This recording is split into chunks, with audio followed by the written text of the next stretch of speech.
quand je suis arrivé en France, j'ai appris la vraie définition de la laïcité. Parce qu'aux États-Unis, on dit que nous sommes un pays laïque, mais ça, c'est juste pour les chrétiens. Mais en fait, Dieu est partout. Sur chaque dollar, il est écrit « En Dieu repose notre confiance ». Chaque matin à l'école, devant le drapeau, on récite « Une nation unie sous l'autorité de Dieu ». Et quand le président prend ses fonctions, il jure sur la Bible. En gros, les Américains respectent la laïcité de la même façon que le Parisien respecte la loi contre jeter ses mégots sur l'asphalte. Par contre, la France est vraiment laïque. La laïcité est même la religion préférée des Français. Et comme dans chaque croyance, il y a des extrémistes. Résultat, les mairies de plusieurs villes sur la Côte d'Azur ont interdit le burkini. Peut-être c'est moi qui suis un peu con ou juste américain, mais avant cet été, j'ai pensé qu'un burkini, c'était un habitant de Burkina Faso. Mais non, bien sûr, c'est un burkinabé. Et juste pour préciser, c'est encore légal de porter un burkinabé sur la plage de la Côte d'Azur. Même s'il risque de peser lourd, ce n'est pas aussi lourd que de porter un burkini. Au début, je pensais que les femmes qui portaient des burkinis faisaient partie du fan club du commandant Cousteau.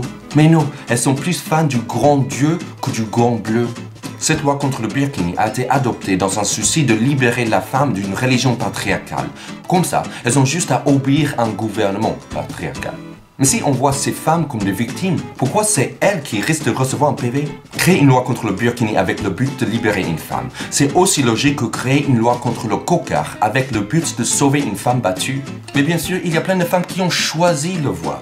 Si on veut convertir des femmes à la laïcité, ce n'est pas en arrachant leur religion directement de leur corps qu'on va gagner. Ça ne donne pas une femme libérée, mais une femme humiliée.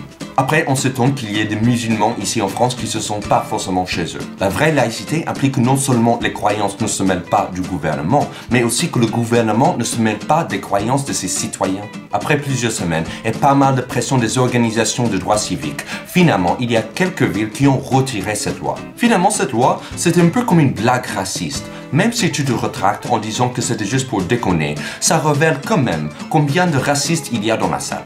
Heureusement, aucun autre pays n'arrive à cette blague.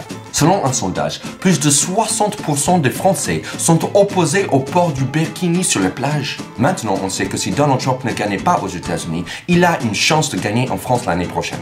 Dans les années 60, une scientifique qui s'appelait Jane Goodall s'est intégrée dans une communauté de chimpanzés en s'adaptant à leur manière de vivre. Elle a appris leur langage, leurs coutumes, elle a bu des apéros avec eux. Pas une seule fois, les chimpanzés ne lui ont demandé d'enlever ses vêtements et d'être toutes nues comme eux.